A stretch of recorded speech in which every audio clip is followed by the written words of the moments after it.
Bonjour. Notre participation à l'élection présidentielle anticipée du 7 septembre s'inscrit dans le cadre d'un certain nombre d'objectifs politiques et stratégiques. On s'est lancé au nom d'un groupe de partis, le groupe des partis de la stabilité et des réformes, qui est composé actuellement de 7 partis et qui est appelé bien sûr à s'élargir très prochainement. Pour les objectifs, le premier objectif, c'est la réhabilitation du politique. Depuis quelques années, on remarque qu'il y a une grande fermeture politique, une fermeture médiatique aussi, qui n'a pas servi, j'allais dire, les intérêts suprêmes de la nation. Donc nous avons voulu profiter de l'occasion des élections présidentielles pour créer un nouveau rapport de force, pour permettre aux partis politiques de reprendre d'activité et de réhabiliter le politique. Réhabiliter le politique pour nous, ce n'est pas réhabiliter nos relations ou bien nos intérêts en tant que parti politique avec les autorités en place, mais réhabiliter le politique pour nous, il a des objectifs stratégiques, notamment un objectif citoyen, parce que le citoyen algérien que nous rencontrons dans nos différentes rencontres et déplacements dans les différentes wilayas du pays, c'est un citoyen qui est pratiquement laissé et livré à lui-même. Donc il faut que les partis politiques reprennent leur rôle en tant que corps intermédiaire et jouer cette liaison entre les préoccupations des citoyens et entre les autorités publiques. Deuxième objectif de la réhabilitation du politique est un objectif institutionnel. Si on ne permet pas aux partis politiques de travailler, de former, de ventiler leur cadre politique, nous allons se trouver avec une situation où les différentes institutions de l'État ne seront pas dotées de cadres politiques capables de gérer convenablement la chose publique. Et le dernier objectif de la réhabilitation du politique est un objectif sécuritaire. Si on échoue, nous, en tant que classe politique, comme l'a été le cas en 90, ou bien même dans les années 2018 et 2019, nous allons alourdir les tâches et les missions des autres institutions sensibles, notamment l'institution militaire, et ceci n'est pas dans l'intérêt ni de cette institution-là, ni de la stabilité institutionnelle en général. Deuxième objectif de notre candidature, c'est de relancer le courant auquel nous appartenons en tant que parti politique, c'est le courant démocratique, républicain, voire même le courant laïque. C'est un courant qui a sa place dans la société, mais qui malheureusement, dans les dernières années, s'est vu un peu, qu'il a pris un peu de recul, et ce qui a permis au courant islamo-conservateur d'avancer sur la scène politique et peut-être même d'influencer négativement les grandes orientations politiques et diplomatiques du pays.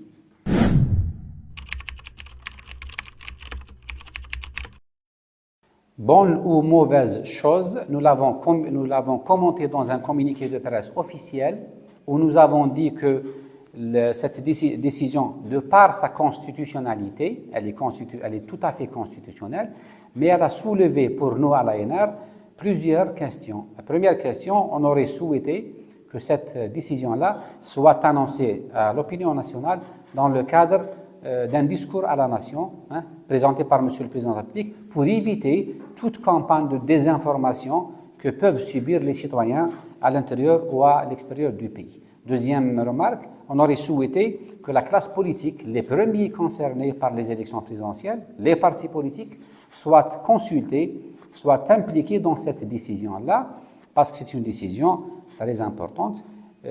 Par rapport aux aspects pratiques des élections, nous avons considéré qu'il aurait été préférable qu'on avance les élections vers le mois de mai et non pas vers le mois de septembre, parce que avec cette décision de la date du 7 septembre, la campagne des collectes des signatures sera organisée le mois de juin, donc elle coïncidera avec des rendez-vous sociaux et des rendez-vous religieux très importants. Donc ça peut entraver notamment les examens du bac et la fête l'Eid al-Kibir, l'Eid al-Adha, qui va certainement entraver et rendre l'opération de la collecte des signatures un peu plus difficile.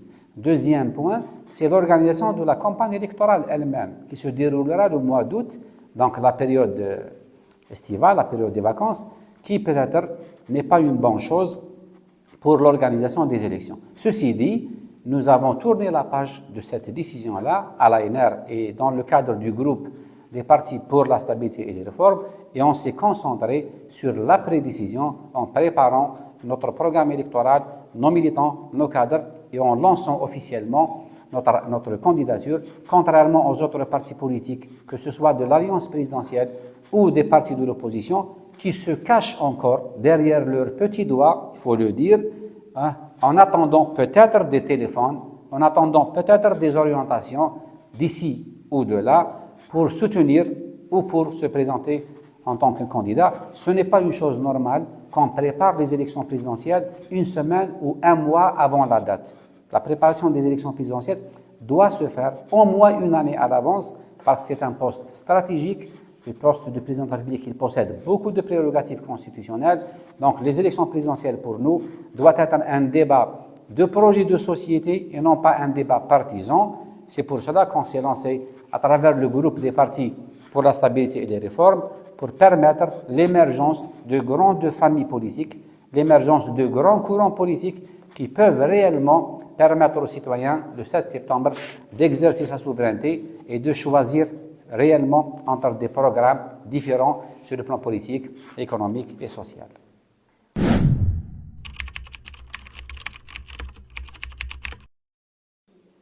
Absolument pas, parce qu'en tant que parti politique, nous avons le libre choix de soutenir n'importe quel candidat, à condition de mettre ce soutien-là sous la bannière de la légitimité populaire et de la souveraineté populaire. C'est ce que nous avons fait en 2019. Quand le peuple s'est soulevé, la première semaine du Hirak, nous avons publié à l'ANR, peu de gens et peu de journalistes malheureusement le disent, nous avons publié un communiqué de presse en demandant à notre candidat à l'époque de retirer sa candidature et de se soumettre à la volonté populaire, ce qu'il a fait. Pourquoi ne vous posez pas la question, pourquoi l'ancien président Abdelaziz Bouteflika n'a pas voulu se maintenir au pouvoir malgré la pression populaire? Il aurait pu faire comme le président syrien, il aurait pu faire comme le président tunisien, comme le président yéménite, et pousser le pays vers une guerre civile et vers l'écoulement du sang.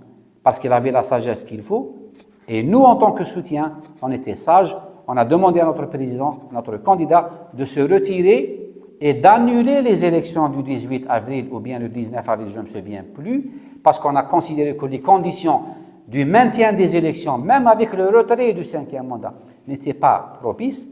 Et donc, on a proposé des mécanismes politiques, et c'était ça notre rôle en tant que parti politique, de faire la lecture juste des revendications des citoyens et non pas de jouer et de surfer sur la vague des préoccupations des citoyens,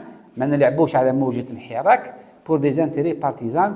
Donc, après avoir présenté la démission du président le 2 avril, nous avons proposé une conférence nationale de dialogue qui était le seul moyen capable de réaliser réellement les préoccupations légitimes des citoyens dans le Hirak. Qui était quoi? Qui étaient des revendications légitimes et consensuelles, notamment la souveraineté populaire, qui devait s'exercer à travers les urnes et non pas à travers la rue, et bien sûr la lutte contre la corruption. Et pour cela, il fallait faire un dialogue national pour mettre en place une nouvelle autorité d'organisation des élections, pour éviter que les élections s'organisent par le ministère de l'Intérieur, amender la loi électorale pour dépasser les petites lacunes de la fraude et se mettre d'accord tous en tant qu'Algériens à l'époque sur une nouvelle date de l'organisation des élections présidentielles. Donc la position de l'ANR à l'époque était une position sage, une position responsable et une position qui apportait réellement des solutions pour permettre aux citoyens d'exercer leur souveraineté et non pas une position qui a poussé malheureusement, il faut le dire, le Hirak vers l'extrémisme, ce qui a causé, j'allais dire, la perte de cet élan démocratique. Cet élan démocratique du Hirak, nous l'avons perdu parce qu'il n'y a pas eu de la sagesse, il n'y a eu que des positions extrémistes de la part du pouvoir et de la part des gens que j'appelle les gens qui se sont autoproclamés leaders du Hirak, les pseudo-démocrates et les pseudo-révolutionnaires.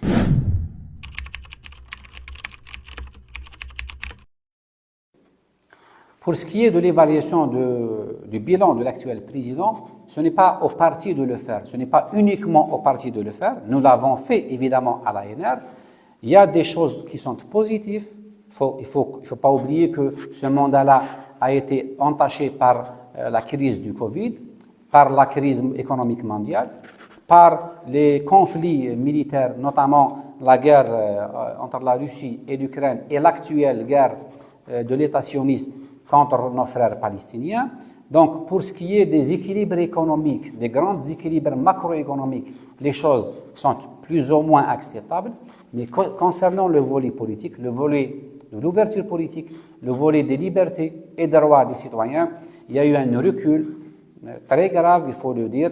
Même pour ce qui est des questions économiques, il y a eu une gestion, j'allais dire, conjoncturelle et non pas une gestion stratégique. Donc, l'Algérie nécessite des réformes économiques. L'Algérie nécessite un consensus autour du prochain mandat présidentiel. C'est pour ça que dans notre groupe des partis pour la stabilité et les réformes, nous avons, avec notre candidature, nous avons lancé un appel aux autorités publiques afin de mettre en place toutes les conditions propices, toutes les conditions nécessaires à l'organisation d'élections transparentes, libres et démocratiques.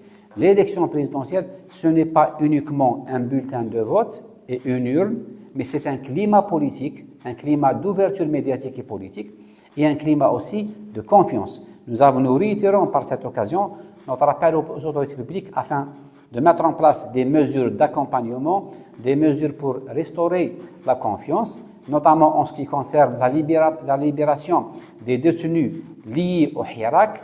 Il faut qu'on tourne cette page dans le cadre d'une réconciliation. Il faut qu'on aille en tant qu'Algériens, en tant que nation, vers ces élections-là, tous unis derrière nos candidats.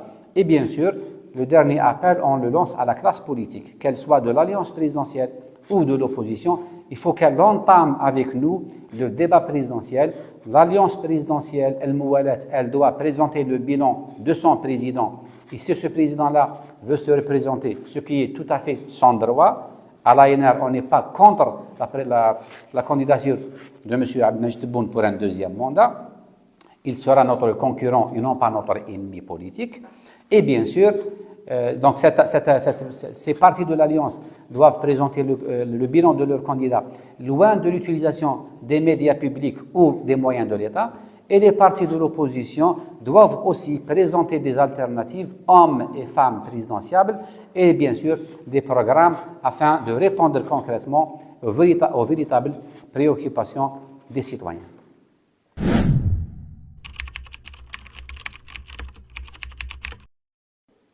Alors, à l'ANR et dans le groupe des partis pour la stabilité et les réformes, et même depuis 2019, depuis les événements du Hirak, on a préféré d'utiliser le mot mutation et non pas transition. Mutation, c'est quelque chose qui se fait dans un cadre consensuel.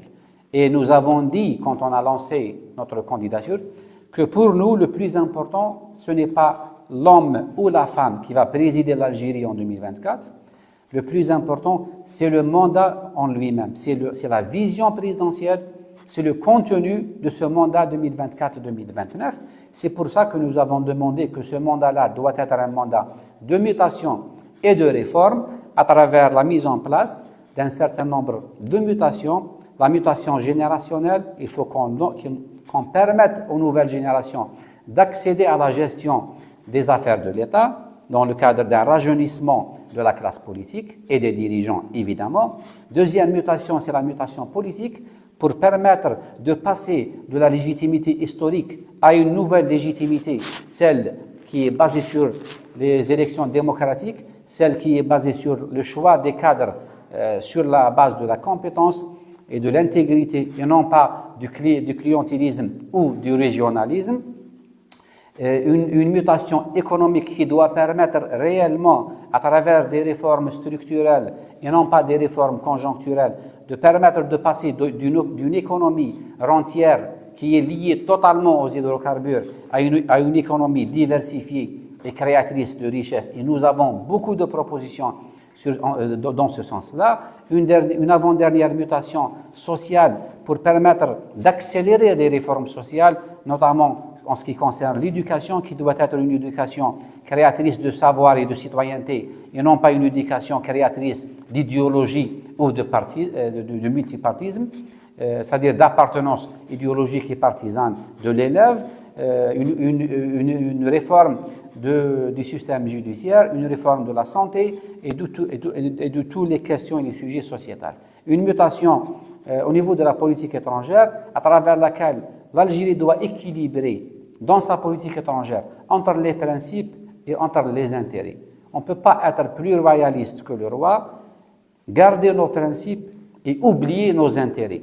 L'Algérie doit reprendre ses fondamentaux en matière de politique étrangère, notamment d'être un pays exportateur de stabilité, un pays qui garde de bonnes relations de voisinage et de bonnes relations avec l'ensemble des grandes puissances régionales et internationales. Dernière mutation à laquelle on appelle à l'ANR et dans le cadre du groupe des partis de la réforme et de la stabilité, c'est la mutation au niveau de la politique de défense nationale. Depuis 2016, on appelle à ça. Le concept de souveraineté, de protection de souveraineté a énormément changé. La souveraineté des États, ce n'est plus un soldat à la frontière contre un terroriste. La souveraineté numérique, la souveraineté hydraulique, la souveraineté sanitaire, la souveraineté économique, elle se décide désormais, non pas dans notre pays, mais dans d'autres régions du monde.